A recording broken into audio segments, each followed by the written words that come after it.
ជម្រាបសួរបងប្អូនទាំងអស់គ្នាថ្ងៃនេះខ្ញុំមានព័ត៌មានមួយអំពីប្រទេសមីយ៉ាន់ម៉ាយកមកចែកជូនបងប្អូនទាំងអស់គ្នាប្រទេសមីយ៉ាន់ម៉ាមានការរំជួយដីជាលើកទី8នៅថ្ងៃសៅរ៍នេះខណៈអ្នកស្លាប់ឡើងដល់ជាង3300នាក់ទៅហើយបើតាមការផ្សាយព័ត៌មានរបស់ The Nation របស់ប្រទេសថៃដែលដកស្រង់ប្រភពនៃផ្នែកតាមដានការរំជួយដីរបស់ប្រទេសថៃបានរៀបរាប់ថាការរំជួយដីមានចំនួន8ដងបានកើតឡើងមាននៅប្រទេសភូមាចាប់តាំងពីពាក់កណ្ដាលយប់ថ្ងៃសុក្ររហូតដល់ព្រឹកថ្ងៃសៅរ៍ទី5ខែមេសាឆ្នាំ2025នេះហើយការរំជួយដីជាច្រើនដងនេះបានធ្វើឲ្យមានចំនួនអ្នកស្លាប់ឡើងដល់ជាង3300នាក់ការរំជួយដីតាំងពីយប់ថ្ងៃសុក្ររហូតដល់ព្រឹកថ្ងៃសៅរ៍នេះមានកម្រិតត្រឹមតែ 1.7 ទៅដល់ 3.8 Richter តែប៉ុណ្ណោះដូច្នេះវាមិនបង្កគ្រោះថ្នាក់ទៅដល់ប្រទេសភូមានិងប្រទេសថៃដោយកាលពីថ្ងៃទី28ខែមីនាឆ្នាំ2025ឡើយសេចក្តីរាយការណ៍នៃការរំជួយដីថ្មីនេះកើតឡើងខណៈដែលចំនួនអ្នកស្លាប់ដោយការរំជួយដីនៅភូមាបានកើនដល់ជាង3300នាក់នេះបើតាមសេចក្តីរាយការណ៍របស់ព័ត៌មានទីភ្នាក់ងារ AFP របស់ប្រទេសបារាំងទន្ទឹមជាមួយគ្នានោះការរំជួយដីកម្រិត 2.1 Richter ក៏បានកើតឡើងនៅប្រទេសថៃផងដែរប៉ុន្តែវាមិនមានផលប៉ះពាល់អ្វីឡើយប្រទេសថៃនៅតែបន្តប្រាប់ប្រជាជនឲ្យមានការប្រុងប្រយ័ត្ននៅឡើយអំពីការរំជួយដីនេះចំណែកឯប្រទេសភូមាវិញគឺប្រជាជនមិនហ៊ានស្នាក់នៅក្នុងផ្ទះទេគឺប្រជាជនឥឡូវគាត់ស្នាក់នៅទីវាល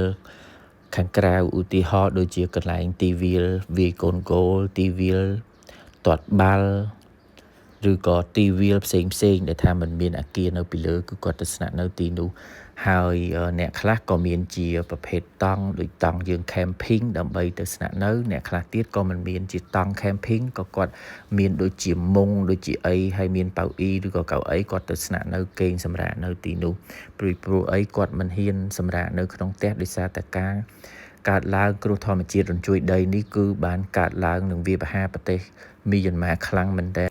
ហើយអ្នកខ្លះទៀតគឺផ្ទះរបស់គាត់ត្រូវបានវាយប្រហារដោយការរំជួយដីនេះគឺបាក់ស្រុតទៅតែម្ដងអញ្ចឹងធ្វើឲ្យគាត់គ្មានចម្រោកអញ្ចឹងមានតែគាត់ទៅស្នាក់នៅខាងក្រៅដូចជាបោះតង់បោះអីនៅ